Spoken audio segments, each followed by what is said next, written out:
सभी भावी शिक्षक शिक्षिकाओं को मेरा नमस्कार साथियों। आज हम बात कर रहे हैं सीडीपी पेपर 1 का कंप्लीट जो है मैं आपको कराने वाला हूँ मैराथन। सिर्फ और सिर्फ आपको बिलीव नहीं होगा मेरे भाई, सिर्फ और सिर्फ मास्टर नोट्स 5 पेजेस के अंदर आपको मैं पूरा कंप्लीट जो सीडीपी का पेपर 1 का जो डर है ना मेरे भाई, वो आपका मैं पूरी तरीके से ख़त्म कर दूंगा आज। कितने पेज के? 5 पेजेस के ये मास्टर नोट्स होने वाले हैं आपके लिए, और कुछ भी छूटेगा नहीं। ये ध्यान रखना, मैं संपूर्ण मास्टर नोट्स इसलिए बोल रहा हूँ इसको क्योंकि एनसीईआरटी बेस्ड और अकॉर्डिंग टू सिलेबस जो है डिज़ाइन किया गया। चलो आप देखो स्क्रीन पे, आप देख पा रहे होगे, ये रहा आपका सिलेबस जो सीबीएसई ने आपके लिए डिफाइन किया है, जिसमें मैंने 5 पेजेस के अंदर आपके कंप्लीट पेडागोजी को इंक्लूड कर दिया। और सीडीपी के जो फैक्ट्स आते हैं एग्ज़ाम में, जो साइकोलॉजिस्ट आते हैं उनकी थ्योरी आती है, उनके टैग वर्ड आते हैं, उनके कीवर्ड्स आते हैं, जहाँ से आप अपना 30 नंबर कंफर्म करने वाले हो। तो भाई अगर आप 10 से 15 मिनट अगर आपके पास पेशेंस है तो आप ये पूरी वीडियो देख के जाना। ये 1 शॉट वीडियो होने वाली है जिसमें आपको पेपर 1 सीडीपी और प्लस पेडागोजी दोनों मैं कंप्लीट करूँगा। देखो आप, पहले मैंने इसलिए सिलेबस मेंशन कर दिया कि कुछ हवाई बातें नहीं करने वाले, ठीक है। सब कुछ आपके सामने एकदम जेन्युइन तरीके से रहेगा। देखो आप, बाल विकास के अंतर्गत आपको 15 प्रश्न आएंगे, जिसमें विकास की अवधारणा, सिद्धांत, वंशानुक्रमण, पर्यावरण, समाजीकरण, पियाजे, कोहलबर्ग, वाइगोस्की, जो सिलेबस में मेंशन है जो, ठीक है। आईक्यू, भाषा और विचार, जेंडर, निर्माण, व्यक्तिगत विभिन्नताएं, आकलन, सीसी, सब कुछ करवाऊंगा सिर्फ और सिर्फ 5 पेजेस के अंदर, ठीक है। समावेशी कक्षा जो आपका है, 5 प्रश्न यहाँ से बनते हैं, जो वंचित पिछड़े विद्यार्थी होते हैं, और जो अधिगम की जो कठिनाइयाँ हैं, डिसलेक्सिया, डिसग्राफिया, इस टाइप का, विकलांगता को लेकर के जो प्रतिभाशाली सिनात्मक, सभी चीज़ कवर होने वाले हैं, ठीक है। तीसरा जो 10 नंबर है आपका अधिगम और शिक्षा शास्त्र संबंधी, वो सब मैं यहाँ पे लेने वाला हूँ, आप देख पा रहे हो स्क्रीन पे। भाई आ जाओ, तुम्हें दिखाता हूँ मैं फटाफट से। और जो नोट्स कैसे मिलेंगे उस पर भी हम लोग बाद में अभी डिस्कस करेंगे, ठीक है। फिलहाल तो क्लास स्टार्ट करते हैं, ओके। चलो देखो, ये 5 पेज मैं आपको कराऊंगा आज। देख लो एक बार, थोड़ा सा ओवरव्यू देता हूँ कितने बेहतरीन ढंग से डिजाइन की गई हैं। सिर्फ वही चीज़ें जहाँ से डायरेक्ट क्वेश्चन, देखो ये आपको gross motor skill, fine motor skill, यहाँ से डायरेक्ट क्वेश्चन छपेगा ही छपेगा। देखो यहाँ पे डायरेक्ट स्पाइरल और ये लीनियर जो हमारा डेवलपमेंट होता है किस तरीके से होता है, प्रश्न वहीं से बनते हैं। देखो आप, सेफलोकॉर्डल और प्रॉक्सिमोडिस्टल है ना, मस्तकाभिमुखी और सब दूराभिमुख सिद्धांत, ये सब जो है क्वेश्चंस आते हैं। तो मैं एक बार ओवरव्यू दे रहा हूँ, ये आप एक बार देख लो। देखो आपको डायरेक्ट जो है ये आईक्यू से प्रश्न बनते हैं, ठीक है, डायरेक्ट क्वेश्चन बनते हैं, ये सब मैं करवा रहा हूँ आपको। वही चीज़ें सी पॉजिटिव डिजाइन की गई हैं जो मेरे भाई, जो देखो आप, जिन पियाजे के संबंधित जो उन्होंने अपनी अवस्थाएं बताई थी, डायरेक्ट वहाँ से उसके ईयर से पूछता है कि पूर्व संक्रांत अवस्था कितने से कितने वर्ष तक, और क्या क्या जो उसके टैग जो कीवर्ड्स आते हैं, वो वाइगोस्की को लिया है, जेपीडी, स्कैफोल्डिंग, प्राइवेट स्पीच, सब कुछ लिया है भाई। लॉरेंस कोहलबर्ग कुछ भी नहीं छोड़ा। ये 5 पेजेस जो है बहुत बेहतरीन ढंग से डिजाइन किए हैं पेडागोजी के साथ में। अगर आप ये नोट्स भी चाहते हो ना तो 9935, एक बार मैं नंबर बता दूँ फिर चीज़ें स्टार्ट करा। देखो 9935523329 पे आप पूरा पेपर 1 का चाहो, पेपर 2 मैथ साइंस हो या एसएसटी हो, पेपर 2 सभी के नोट्स आपको मिलेंगे। 99 पर पेपर की बात हो रही है, ठीक है मेरे भाई, बहुत बेहतरीन ढंग से। चलो आ जाओ, अब देर ना करते हुए स्टार्ट करते हैं, ठीक है। चलो सबसे पहले हम लोग सिलेबस आपको मैंने बता दिया, ठीक। अब चीज़ों को समझते हैं। देखो एकदम कंप्लीट 1 शॉट वीडियो होने वाली है। सबसे पहले विकास की अवधारणा और उसके अधिगम से संबंध हम लोग देखेंगे, concept of development and learning. देखिए चाइल्ड डेवलपमेंट में आपको जो है 15 अंक के विकास से संबंधित अवधारणा है, उसके अधिगम से संबंध में प्रश्न आएंगे। देखो विकास क्या होता है, यह गर्भाधारण से लेकर मृत्यु तक निरंतर चलने वाली गुणात्मक एवं मात्रात्मक प्रक्रिया है। जीवन प्रयत्न चलता है। डायरेक्ट ऐसे लाइन आपको पूछा जाएगा कि जो विकास है वो क्या है, तो वो क्या है, जीवन प्रयत्न चलने वाली एक प्रक्रिया है, ठीक है। ऑप्शन दे देगा, जीवन प्रयत्न चलने वाली प्रक्रिया है, गर्भधारण से जो है बाल्यावस्था तक, इस तरीके से तमाम ऑप्शन बनाएगा। लेकिन ये ध्यान रखना कि जीवन प्रयत्न चलने वाली प्रक्रिया है, जन्म से मृत्यु तक। ये भी चीज़ें कीवर्ड्स ध्यान रख लो कि गुणात्मक एवं मात्रात्मक प्रक्रिया है, दोनों है, ठीक है, इसको भी ध्यान रखना। अधिगम के साथ संबंध, विकास और अधिगम परस्पर संबंधित और आत्मनिर्भर अंतर्निर्भर होते हैं। जो अधिगम के साथ जो विकास और अधिगम है, एक दूसरे से जो है वो रिलेटेड होते हैं, ठीक है, परस्पर एक दूसरे से रिलेट करते हैं और अंतर्निर्भर होते हैं, एक दूसरे पे निर्भर होते हैं। अधिगम विकास को गति देता है, परिपक्वता अधिगम की सीमा तय करती है। देखिए जो अधिगम होता है वो क्या करता है, तो अधिगम जो है विकास को गति देने का काम करता है, परिपक्वता यानी मैच्योरेशन जो होता है वो उसकी सीमा तय करते भाई कि इस लेवल पे इसकी मैच्योरिटी इस यहाँ तक होनी चाहिए, ठीक है। चलो नेक्स्ट देखो आप, विकास के आयाम फटाफट से देख लो। शारीरिक विकास, देखो ये करने के बाद आप जा कर के प्रीवियस PYQ उठा लेना मेरे भाई, सारी चीज़ें यहीं 5 पेज में सिमेट दी गई है। ये मास्टर नोट्स हर सब्जेक्ट के ऐसे बहुत शॉर्ट में मास्टर नोट दिए हैं। अब प्राइमरी वालों अगर ये वीडियो देख रहे हो, मैथ साइंस SST वाले देख रहे हो, तो भाई एक बार मैं प्राइमरी वालों के लिए बता दूँ कि जो हमारा CDP ये जो मैं करवा रहा हूँ ये सिर्फ 5 पेज के मास्टर नोट्स है। इसके बाद में इसके हर वीडियो की एक मास्टर मैराथन आएगी और उसके बाद उसकी VVIP 100 क्वेश्चंस आएंगे हर वीडियो के, हर सब्जेक्ट के मैं 2 वीडियो डालने वाला हूँ। EVS का भी मास्टर नोट्स मैंने करवा दिया है, VVIP 100 करवाऊंगा। मैथ्स के भी मास्टर नोट 6 पेजेस के हैं, करवाऊंगा। 100 क्वेश्चन से एक बार डिस्कस करेंगे। हिंदी में मास्टर नोट 3 पेज के हैं सिर्फ और सिर्फ, और वेरी वेरी इंपॉर्टेंट 100 MCQs है। इंग्लिश में बता दूं तो 3 पेजेस के मास्टर नोट्स हैं और 100 MCQs है। संस्कृत में भी 4 पेज के मास्टर नोट्स है। उसके बाद इसी तरीके से मैथ साइंस SST है तो उसको भी बताएंगे। जिनको भी चाहिए भाई मैसेज कर देना, नंबर बताया और डिस्क्रिप्शन में लिंक दे दूंगा। शारीरिक विकास समझो, स्थूल गत्यात्मक और सूक्ष्म गत्यात्मक फाइन मोटर, भाई छपेगा ये प्रश्न अभी से। जिन्होंने भी PYQ सॉल्व किया उनको पता होगा कि gross motor skills, fine motor skills आना ही आना है पेपर में। तो थोड़ा सा आप समझ लो चीज़ों को, वास्तव में होती क्या हैं ये चीज़ें, ये पेपर में निश्चित रूप से आएगा मेरे भाई, एकदम से आप लोग समझ के रख लो। चलो मैं बताता हूँ। सबसे पहले ये समझना कि ग्रॉस मोटर क्या होता है, स्थूल गत्यात्मक और सूक्ष्म गत्यात्मक। ग्रॉस मोटर समझो, इसको समझने का तरीका, इसमें ग्रॉस में कितने लेटर है 5 लेटर, और फाइन में कितने लेटर है 4। तो देखो ये जो ग्रॉस है इसमें ज़्यादा है, यानी बड़ी संख्या है, बड़े नंबर्स इसमें हैं, और इसमें 4 ये कम है तो इसमें कम। तो समझना ऐसे समझो, मैं एक ट्रिक बता रहा हूँ कि ग्रॉस मोटर मतलब होता है जो बड़ी मांसपेशियों से जो काम किया जाता है वो ग्रॉस मोटर में आता है। फाइन मोटर यानी 4 अक्षर का है तो कम यानी छोटा है। तो जो छोटी मसल्स से जो है कम मसल्स मांसपेशियों से उपयोग में लाता है वो फाइन मोटर होता है। ग्रॉस मोटर स्किल्स मतलब ये समझो कि जिसमें हम क्या करते हैं, बड़े मसल्स का यूज़ करके काम करते हैं, जैसे हाथ पैर चलाना है ना, कमर चलाना, कमर अपना हिलाना, पूरा शरीर काम करता है। जैसे मान लो रनिंग करना, दौड़ते वक्त, जंपिंग कूदना, साइकिल चलाना है ना, और मतलब इस तरीके से पूरी तरीके से आप समझ लो पूरा ताकत वाला बैलेंस वाला काम जो होता है ना वो ग्रॉस मोटर में जाता है, ठीक है।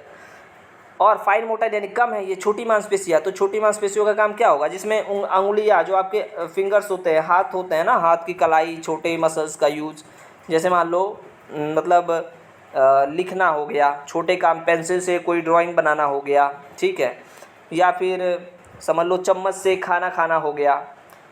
और इसी तरीके से आप समझो ये सारी चीज़ें जो होती है, मोतियों से धागा गूंथना हो गया, ये सब जो होता है सिर्फ उंगली फिंगर से, वो फाइन मोटर में। आई होप समझ में आ गया होगा। चलो फटाफट से कंप्लीट करते हैं भाई, थोड़ी स्पीड बढ़ाते हैं अभी। संज्ञानात्मक विकास क्या होता है, कॉग्निटिव डेवलपमेंट, सोचना, तर्क करना, स्मरण शक्ति और समस्या समाधान सभी कॉग्निटिव डेवलपमेंट के अंतर्गत आते हैं।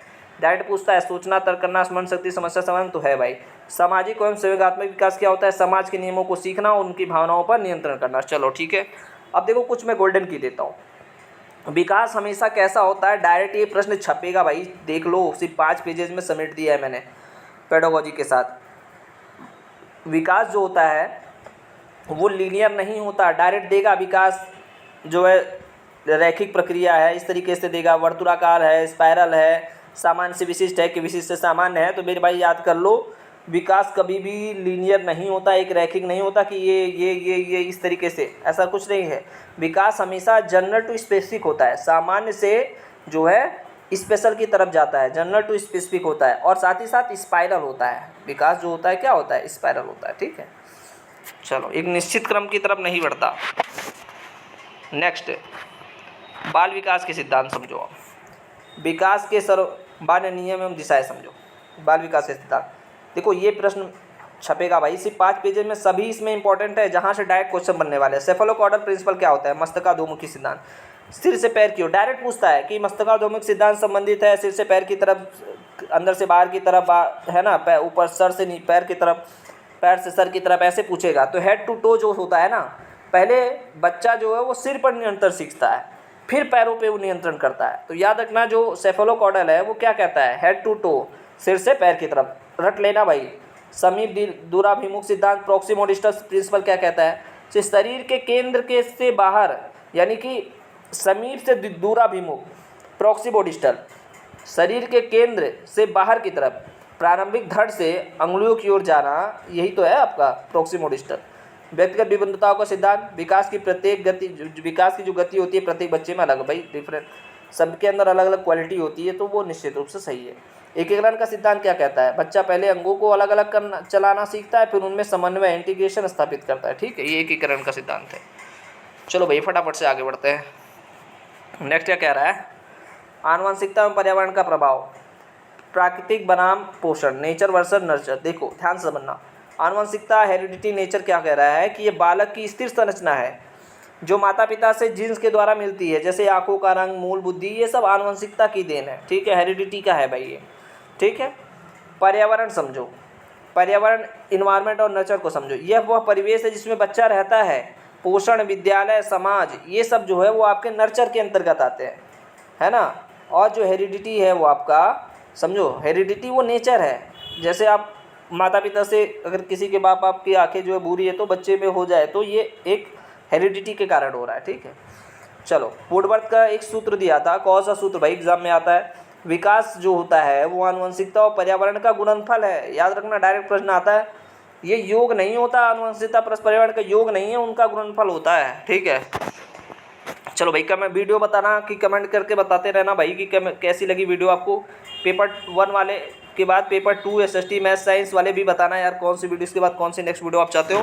क्या ऐसे ही मैं सभी सब्जेक्ट के करवा दूँ मास्टर नोट के साथ? और जिनको भाई नोट चाहिए फिर से सुन लो, 9935523329। बहुत लोग वीडियो नहीं बार बार देख पाएंगे, तो नोट्स बहुत छोटे एकदम शॉर्ट नोट्स हैं, मैं बता चुका हूँ।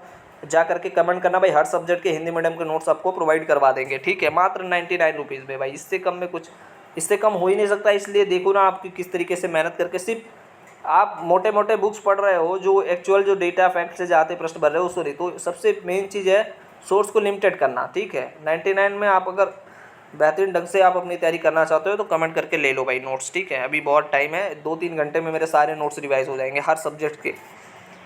देखो समाजीकरण के बारे में समझो, इसकी अभिकर्ता एजेंट्स ऑफ सोशलाइजेशन, प्राथमिक समाजीकरण के बारे में और द्वितीयक प्राइमरी में समझो। प्रमुख इसका जो एजेंट होता है ना वो परिवार होता है, माता पिता होते हैं और निकट संबंधी होते हैं। विशेषता समझो, बच्चा जन्म के तुरंत बाद सबसे पहले परिवार से वो भावनात्मक रूप से जुड़ता है, इसलिए ये प्राथमिक समाजीकरण पूछता है भाई। प्राथमिक समाजीकरण के अंतर्गत आते हैं, दे देगा ऑप्शन में, मीडिया, पड़ोस, विद्यालय, सहपाठी, परिवार, माता पिता। तो समझ लेना भाई, प्राथमिक में परिवार, माता पिता और निकट संबंधी। द्वितीयक समाजीकरण विद्यालय हो गया, सहपाठी हो गया, जो पीयर ग्रुप आप बनाते हो, मीडिया हो गए, पड़ोस के जो लोग हैं वो सब हो गए।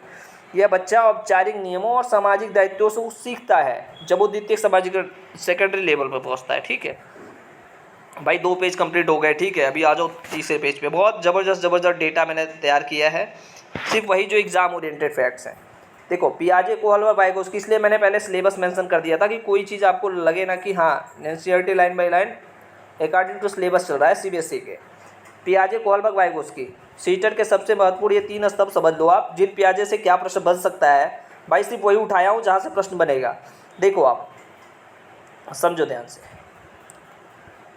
जिन पियाजे का संज्ञानात्मक विकास का सिद्धांत समझो कि बच्चे जो होते हैं ना वो ज्ञान के सक्रिय निर्माता होते हैं, जो एक्टिव कंस्ट्रक्टर होते हैं ना, कंस्ट्रक्टर वो कौन होता है? तो बच्चा होता है। ध्यान रखना, जिन्हें नन्ना वैज्ञानिक कहा गया है, ये जिन पियाजे के अंतर्गत आता है। ठीक है, ये डायरेक्ट प्रश्न पूछेगा कि नन्ना वैज्ञानिक किसने कहा, तो भाई जिन पियाजे ने। ठीक है, नेक्स्ट है स्कीमा।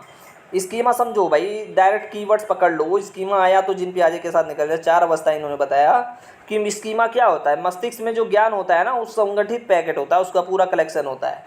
साथ ही साथ इन्होंने 4 अवस्थाएं दी, इनसे प्रश्न बनना ही बनना है। संवेदीगामक अवस्था, पूर्व संक्रियात्मक, मूर्त संक्रियात्मक, अमूर्त या फिर औपचारिक संक्रियात्मक। तो पहले तो प्रश्न बनता है एज से, तो भाई संवेदीगामक जो होता है ना 0 से 2 वर्ष, पूर्व संक्रियात्मक जो होता है ना 2 से 7 वर्ष, मूर्त संक्रियात्मक 7 से 11 वर्ष, अमूर्त यानी औपचारिक जो होता है 11 वर्ष से ऊपर।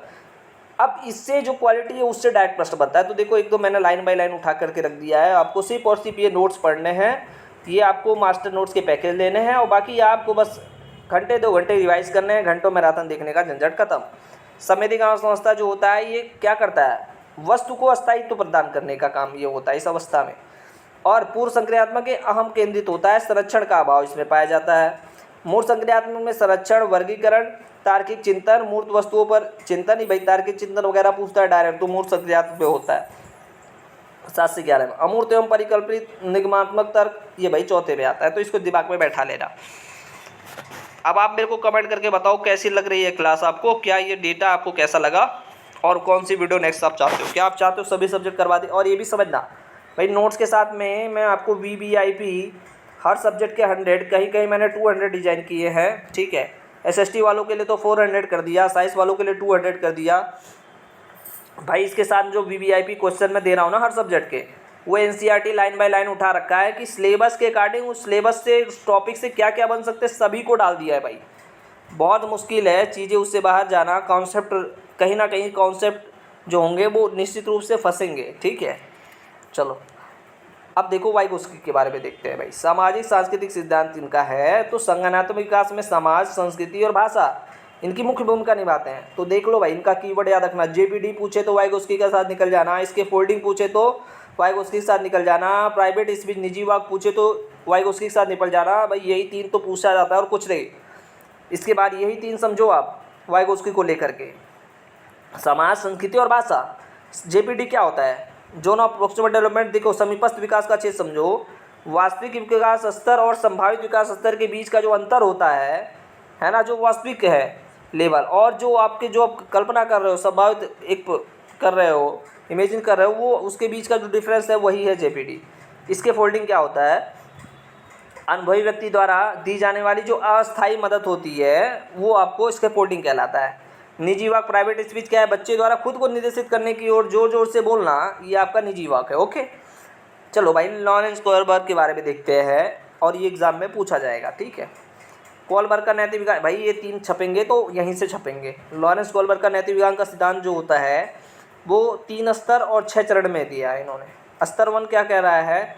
पूर्व पारंपरिक। स्तर 2 पारंपरिक, तीसरा उत्तर पारंपरिक। पूर्व पारंपरिक दूसरा पारंपरिक, तीसरा उत्तर पारंपरिक।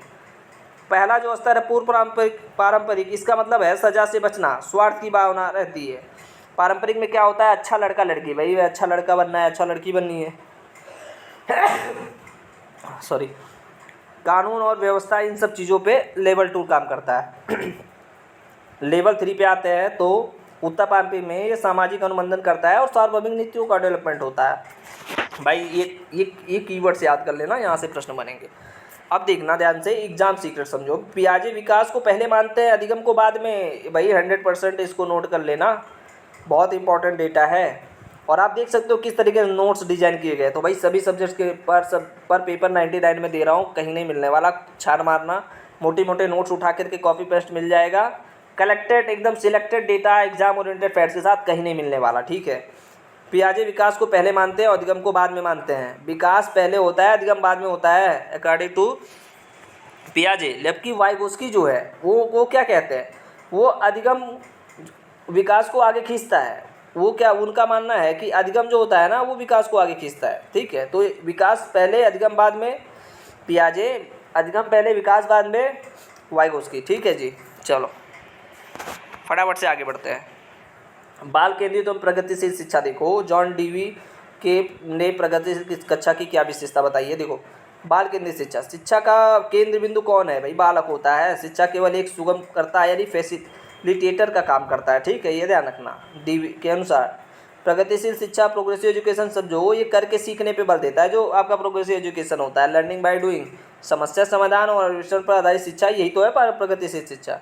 यानी डायरेक्ट पूछेगा कि शिक्षक क्या है? शिक्षक एक फैसिलिटेटर का काम कर रहा है, सुगमकर्ता का, लेकिन जो केंद्र में है वो कौन है? वो बालक है, ठीक है।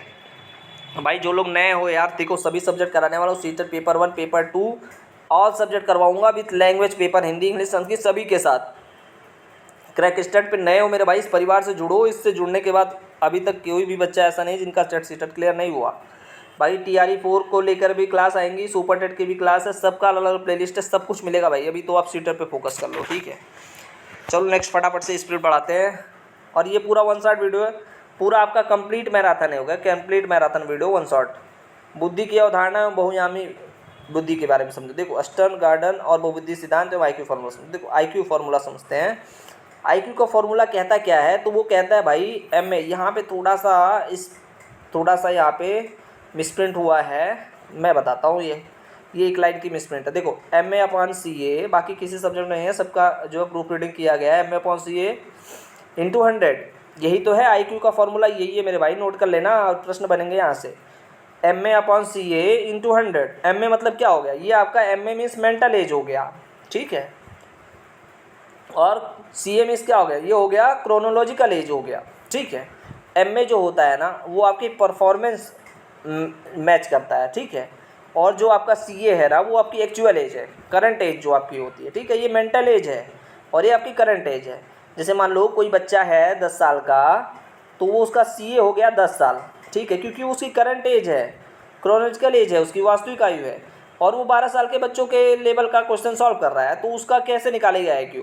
तो भाई 12 साल के बच्चों का IQ लेवल सॉल्व कर रहा है वो, लेकिन है कितने 10, तो 12/10 इंटू 100 कर देना भाई, 10 से 10 कट गए, 10 से कटोगे 10 दाइव 100, बाद में 120, उसका IQ लेवल 120 प्लस है भाई, समझ रहे हो ना, इस तरीके से सॉल्व कर लेना। चलो आई होप समझ में आ गया होगा।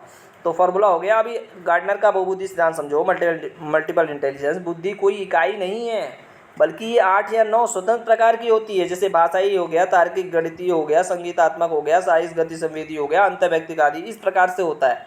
तो गार्डनर ने जो है बहुबुद्धि सिद्धांत दिया था, ठीक है। चलो फटाफट से आओ, 3 पेज मैंने करवा दिए भाई, 5 ही पेज के होने वाले हैं टोटल, और लास्ट तक जो भी देखेगा भाई मज़ा आ जाएगा। और नोट चाहिए तो कमेंट कर देना भाई। भाषा और विचार, पियाजे बनाम वाइगोस्की का दृष्टिकोण। पियाजे के अनुसार पहले विचार आता है, पियाजे ने क्या कहा, पहले विचार आएगा उसके बाद भाषा विकसित होती है भाई, वेरी वेरी इंपॉर्टेंट है भाई, सभी 5 पेजेस बहुत एकदम बेहतरीन ढंग से डिजाइन किए गए। पियाजे के अनुसार पहले विचार आए, थॉट्स आए, उसके बाद लैंग्वेज आई। और वाइगोस्की के अनुसार आरंभ में भाषा और विचार अलग अलग थे, लगभग 2 वर्ष की आयु तक, बाद में दोनों आपस में क्या हो जाते हैं, एकल हो जाते हैं, मर्ज हो जाते हैं, ठीक है। वाइगोस्की कहते हैं पहले ये अलग अलग होते हैं, लेकिन जब 2 वर्ष की आयु तक ये तो साथ में थे, लेकिन बाद में एकल हो जाते हैं, ठीक है। चलो देखो, पहले अलग अलग थे, 2 वर्ष के बाद फिर एकल हो जाते हैं। तो इस ध्यान रखना कि पहले पूछा जाएगा कि पियाजे ने पहले थॉट्स बोला, उसके बाद भाषा विकसित हुई। जेंडर और सामाजिक संरचना समझो। जेंडर सोशल कंस्ट्रक्ट क्या होता है, जेंडर रूढ़िवादिता और पूर्वाग्रह, है ना, ये आएगा भाई। स्टेटोटाइपिंग देखो कैसे, सेक्स जैविक यानी बायोलॉजिकल अंतर है, ठीक है, ये ध्यान रखना कि ये लड़का है, ये लड़की, ये काम ये लड़का कर सकता है, लड़की नहीं कर सकती, तो ये इसके अंतर्गत आता है बायोलॉजिकल डिफरेंस में, ठीक है, लड़का लड़की के बीच में डिफरेंस करना। समाज द्वारा स्त्री और पुरुष के लिए तय की गई सामाजिक और सांस्कृतिक भूमिकाएं। शिक्षक को कक्षा में जेंडर पक्षपात से दूर रहना चाहिए भाई, ये नहीं कि जो है कि भाई फाइटर जेट उड़ाने का काम खाली बच्चे ही कर सकते हैं, बच्चियाँ नहीं कर सकती, ये सब बिल्कुल नहीं होना चाहिए। तो इस प्रकार से कोई सामाजिक और सांस्कृतिक भूमिकाएं हैं तो उसमें बराबरी का हक है, मेल हो या फीमेल हो, ठीक है। चलो ये ध्यान रखना। नेक्स्ट, व्यक्तिगत विभिन्नताएं समझो, इंडिविजुअल डिफरेंस समझो मेरे भाई, क्या होता है, ठीक है। देखो, भाषा, जाति, लिंग एवं धर्म आधारित विविधताएं पाई जाती है अपने भारत में। कक्षा में हर बच्चा क्या होता है, यूनिक होता है, अद्वितीय होता है। शिक्षक को बच्चों की विविधता, डाइवर्सिटी का सम्मान करना चाहिए। विभेदित अन्वेषण, डिफ्रेंशिएटेड इंस्ट्रक्शन का प्रयोग करना चाहिए। देखो, कोई बच्चा अगर कुछ अलग तरीके से सोच रहा है या अलग किसी सोसाइटी या फिर किसी अलग स्टेट से आया हुआ है, तो अपने अंदर जो डाइवर्सिटी लेकर के आया उसको रिस्पेक्ट करो, और भी बच्चों को सीखने का मौका मिलेगा उससे, है ना। चलो, आकलन एवं मूल्यांकन MCC, असेसमेंट इवेल्यूशन MCC, ये बहुत इंपॉर्टेंट है भाई, यहाँ से डायरेक्ट क्वेश्चन छपते हैं। तो एक बार मैं दिखा रहा हूँ, देखो ध्यान से। Assessment for learning, assessment of learning, assessment as learning, भाई छपेगा, 100% छपेगा ये क्वेश्चन, ठीक है। आप देखो कितने बेहतरीन ढंग से, मात्र 5 पेजेस के मास्टर नोट्स में पूरा आपका CDP कवर हुआ है। ऐसे ही मैंने हर सब्जेक्ट के नोट डिजाइन किए हैं, ठीक है।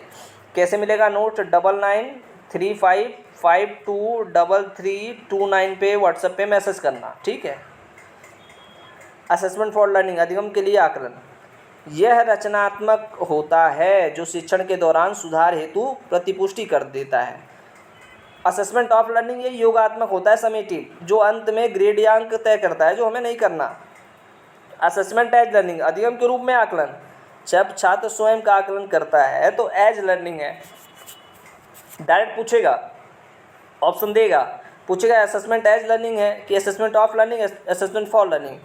तो हमारे लिए सबसे बेस्ट होता है assessment for learning, assessment as learning. भाई ऑफ लर्निंग का कोई बहुत ज़्यादा रोल नहीं होता, लेकिन याद रखना असेसमेंट ऑफ लर्निंग अधिगम का आकलन तो ये योगात्मक होता है, असेसमेंट एज लर्निंग ये सेल्फ असेसमेंट स्वयं का आकलन होता है, असेसमेंट फॉर लर्निंग ये रचनात्मक फॉर्मेटिव असेसमेंट होता है। ठीक है, चलो भाई अभी आ जाओ फटाफट से देख लो, पेडागोजी भी सेक्शन है, इसको भी कंप्लीट करते हैं। सिर्फ वहीं से चीज़ें उठाई हैं जहाँ से क्वेश्चन आएंगे 5 अंक के। समावेशी शिक्षा, विशेष आवश्यकता वाले बालक और अधिगम अक्षमताओं के बारे में। समावेशी शिक्षा के बारे में समझो। इंक्लूसिव एजुकेशन सभी बच्चों सामान्य और विशेष आवश्यकता वाले को बिना किसी भेदभाव की एक ही सामान्य कक्षा में शिक्षा देना। ठीक है, यही तो आपका समावेशी शिक्षा है। इंक्लूसिव एजुकेशन स्कूल बच्चे को अनुकूल बनाता है, बच्चा स्कूल के लिए, बच्चा स्कूल के नहीं। ठीक है, ये ध्यान रखना, स्कूल बच्चे के अनुकूल बनता है, बच्चा स्कूल के अनुकूल नहीं चेंज होता है। ये चीज़ें समझा, ये समावेशी शिक्षा के अंतर्गत आता है। वंचित और डिप्रेड बच्चे समझो क्या होते हैं। सामाजिक और आर्थिक रूप से पिछड़े बच्चों को मुख्य धारा से जोड़ना, यही तो हमारा वंचित बच्चों को जो है फिर से शिक्षा की धारा से जोड़ना होता है। प्रमुख अधिगम अक्षमता है जो लर्निंग डिसेबिलिटीज़ होते हैं, डायरेक्ट छपते हैं भाई प्रश्न। डिसलेक्सिया याद रख लेना, पठन विकार, पढ़ने में कठिनाई है तो डिसलेक्सिया। डिसग्राफिया क्या है, लेखन विकार। ठीक है, याद रखना भाई। डिसकैलकुलिया क्या है, गणितीय गणना विकार। डिस्प्रेक्सिया क्या है भाई, गत्यात्मक जो मोटर स्किल्स अभी ऊपर पढ़ा है आपने, समन्वय विकार। प्रतिभाशाली और सृजनात्मक बालक ऐसे बच्चों को संवर्धन कार्यक्रम, इनरिचमेंट प्रोग्राम, ठीक है, और उच्च स्तरीय चुनौतीपूर्ण कार्य दिए जाने चाहिए प्रतिभाशाली बच्चों के लिए। ठीक है मेरे भाई, चलो फटाफट से देखो, अभी ये पूरी तरीके से क्लास फिनिश होने वाला है, बस आधे पेज और बचे हुए। और कमेंट करके बताना नेक्स्ट वीडियो किस पे चाहिए। और नोट्स चाहिए तो नंबर आपको बताया है, आपको जो है डिस्क्रिप्शन में भी दे दूंगा, कमेंट में पिन कर दूंगा। ठीक है, फटाफट से, समय है यार, 2-3 घंटे में पूरे नोट्स हमारे रिवाइज हो जाएंगे। प्लस उसके साथ मैं आपको मास्टर नोट्स के साथ VVIP क्वेश्चन MCQs की सीरीज़ भी देने वाला हूँ। चलो अभी और बताओ, line by line NCERT according to syllabus. Okay, चलो अधिगम और शिक्षा शास्त्र समझो। बच्चे कैसे सोचते हैं, त्रुटियां, संज्ञान, संवेग और प्रेरणा सब कुछ ले लिया भाई। बच्चे बाल वैज्ञानिक के रूप में अपने अपने आसपास की दुनिया को खोजबीन करके खुद सिद्धांतों का निर्माण करते हैं, है ना। उसको बाल मनोवैज्ञानिक के रूप में देखना है। त्रुटियां अधिगम का हिस्सा, एरर एंड सिग्निफिकेंट स्टेप समझो। बच्चों की गलतियां उसकी सफलता नहीं है, बल्कि उनके चिंतन को समझने का महत्वपूर्ण मांग है कि भाई बच्चा कर रहा है, सोच रहा है, किस तरीके से वह कर रहा है काम, वो सोच रहा है ना, कुछ एक्टिविटी कर रहा है, तभी तो उसे गलतियाँ हो रही है। संज्ञान एवं संवेग समझो। कॉग्निशन इमोशन क्या होता है, संज्ञान और संवेग। संज्ञान और संवेग एक दूसरे से परस्पर जो होते हैं जुड़े हुए हैं। उदाहरण समझो, अत्यधिक डर या तनाव सीखने की क्षमता को क्या करता है, प्रभावित करता है, तो इसलिए समझना। प्रेरणा और अधिगम समझो। मोटिवेशन लर्निंग, आंतरिक प्रेरणा और बाह्य प्रेरणा। देखो, जब बच्चा अपनी रुचि और संतोष के लिए सीखता है, और यही सबसे बेस्ट तरीका है, तो वो आंतरिक प्रेरणा है। और जब बच्चे को इनाम दोगे, भाई ये करो तो तुम्हें इनाम मिलेगा, ये करो तो आप तुम्हें 500 इनाम देंगे, ये करो तो तुम्हें पुरस्कार देंगे, या फिर ऐसा नहीं करोगे तो बहुत मारेंगे, ये सब सजा से डर के सीखना, इनाम पुरस्कार, ये सब बाह्य प्रेरणा के अंतर्गत आता है। ठीक है मेरे भाई, थोड़ी सी टिप ले लो, गोल्डन टिप समझो। देखो, प्राथमिक स्तर पर बच्चा सीखने के लिए हमेशा आंतरिक रूप से प्रेरित करना चाहिए तथा उनके व्यक्तिगत और पर्यावरणिक कारक जो पर्सनल इन्वायरमेंटल फैक्टर्स हो उनको ध्यान रखना चाहिए, है ना। चलो अभी मेरे को बताओ, ये आपको मास्टर क्लास कैसी लगी, मास्टर नोट्स के साथ संपूर्ण मैराथन वीडियोस सिर्फ और सिर्फ 5 पेज में निपटा दिया। अगर ऐसे बेहतरीन नोट्स चाहिए मेरे भाई, to the point, exam oriented, तो कमेंट करके बता दो। 99, एक बार नंबर बता दे रहा हूँ फिर से, 99, देखो आप 99, यहाँ देखो 9935523329 पे मैसेज करो, सीटेट सितंबर 2026 नोट्स। ठीक है, मिल जाएगा भाई 99 रुपीज़ में। ठीक है, पर पेपर 99 रुपीज़। ठीक, चलो मिलते हैं नेक्स्ट वीडियो में, तब तक के लिए बेस्ट ऑफ लक, अपनी तैयारी करते रखिए, धन्यवाद।